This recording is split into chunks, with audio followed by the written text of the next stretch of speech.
Hello everyone. NEP playlist के इस session में हम ये आज ये पढ़ने वाले हैं कि जो बच्चे स्कूल से ड्रॉप आउट कर जा रहे हैं उनको कैसे हम अ, वापस स्कूलिंग सिस्टम में एंट्री कर सकें, और जिनको सुविधा नहीं मिल पा रही है स्कूल में पढ़ने की उनके लिए हम कैसे स्कूलिंग एजुकेशन का हम एक्सेस दे सकें। तो सबसे पहले एक फैक्ट देखते हैं। ग्रॉस एनरोलमेंट रेशियो, बहुत सारे सर्वे होते हैं, आपको पता है गवर्नमेंट की बहुत सारी एजेंसी हैं। तो उसमें ये देखा गया कि क्लास 6 to 8 तक के जो बच्चे नॉर्मली 10 से लेके 14 साल के एज ग्रुप में आते हैं, उसमें इतने बच्चे एनरोल्ड हैं स्कूल में, मतलब इस एज के, मतलब इतने बच्चों का एडमिशन है। मतलब इसका मतलब ये हुआ कि 10% बच्चे आउट ऑफ स्कूलिंग सिस्टम है। उसी तरह से ग्रेड 9 और 10 में देखते हैं, मतलब 15-16 साल के बच्चे जो हैं उसमें अगर आप देखें तो लगभग 80% बच्चे एनरोल्ड है, मतलब उनका एडमिशन हो रखा है। और लगभग 20% बच्चे स्कूलिंग सिस्टम के आउट बाहर है, कवर ही नहीं हुए हैं। और 11th-12th में तो ये जाके और भी बेकार गड़बड़ हो जाता है। वहां पर अराउंड 56% बच्चे एनरोल्ड है, मतलब आधे बच्चे, लगभग 50% बच्चे इस एज ग्रुप में स्कूलिंग सिस्टम में पहुंच ही नहीं पाए हैं। ठीक है। तो अब इतने बच्चे बाहर हैं तो जाहिर सी बात है कि कहीं ना कहीं कुछ कमियां हैं। उस कमियों को पूरा कैसे किया जाए, इतने लोगों को कवर कैसे किया जाए, क्योंकि डेमोग्राफिक डिविडेंड का फायदा भी हमको उठाना है। इंडिया एक इमर्जिंग इकोनॉमी है, और वो इकोनॉमी तभी हो पाएगी जब आपका जो यूथ है वो प्रॉपरली स्किल्ड हो, एजुकेटेड हो। तो उसी के लिए एनईपी में कुछ प्रोविजंस हैं। एक और फैक्ट है, अगर आप देखते हैं, एनएसएसओ मतलब नेशनल सैंपल सर्वे ऑर्गेनाइजेशन, ठीक है, ये एक ऑटोनॉमस बॉडी है ministry of statistics and programme implementation के अंदर। ठीक है, ये बहुत सारे सर्वे करती है, हाउस होल्ड में जाके घरों का सर्वे करती है, बहुत सारे सब हेड्स में, एजुकेशन, हेल्थ, ठीक है, देन जेंडर रिलेटेड आपका आ जाएगा।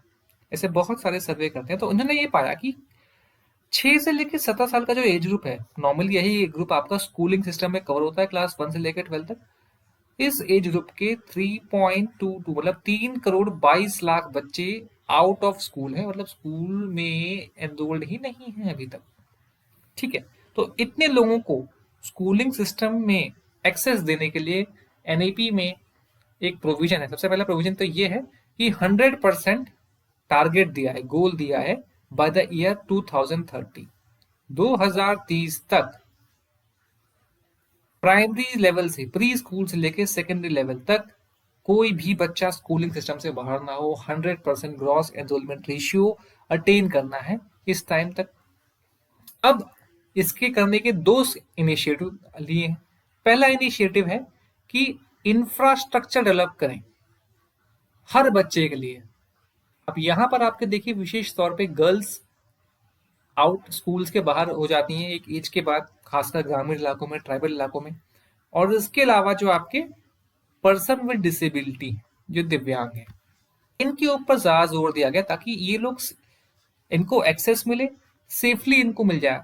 स्पेशली आप देखें, जैसे टॉयलेट्स नहीं होते काफी स्कूलों में, तो टॉयलेट्स की कमी की वजह से गर्ल्स को स्कूल से छूट बाहर निकलना पड़ता है। तो जैसे यहाँ पे रैम्प्स नहीं है डिसेबल्ड बच्चों के लिए, दिव्यांग बच्चों के लिए स्पेशल एजुकेटर्स नहीं है। ठीक है। तो इन सब के चक्कर में बच्चों को स्कूलिंग सिस्टम के बाहर निकलना पड़ता है। तो पहला पॉइंट इसलिए है कि कम से कम प्री प्राइमरी से लेकर क्लास 12 तक का के बच्चों के लिए जो स्कूल में एक सफिशिएंट इंफ्रास्ट्रक्चर हो। दूसरा पॉइंट ये है कि जब हर बच्चा स्कूल में आ गया है तो हम उनको ट्रैक कर सकें, जो बच्चे पहले एनरोल्ड हैं, अटेंड कर रहे हैं, ताकि वो स्कूल में एक बार एडमिशन हो चुका है तो रेगुलरली अटेंड करें। और उसके बाद जब वो अटेंड कर रहे हैं, जो बच्चे स्कूल सिस्टम के बाद गलती से बाहर हो गए हैं, फॉर एग्जाम्पल किसी भी ट्रेजिडी की वजह से, तो स्कूलिंग सिस्टम छूट गया, तो उनको वापस से री एंटर कराया जाए। ठीक है। और अगर वो बाकी बच्चों के पीछे हो गए इतने समय में, तो वापस से उनको कैसे हम कैचअप करें बाकी बच्चों के साथ, ताकि उनकी कोई प्रॉब्लम ना हो। ठीक है। अब ये तो बात होगी, बच्चों को री एंट्री करा दी। अब उनको रिटेन करना भी बहुत जरूरी है। रिटेन करने के लिए क्वालिटी ऑफ एजुकेशन लाना भी बहुत जरूरी है। मान लो कोई बच्चा स्कूल में तो आ गया, अगर एजुकेशन क्वालिटी नहीं है तो वो क्यों पढ़ेगा वहां पे, इतनी मुश्किल से आप लाए हो।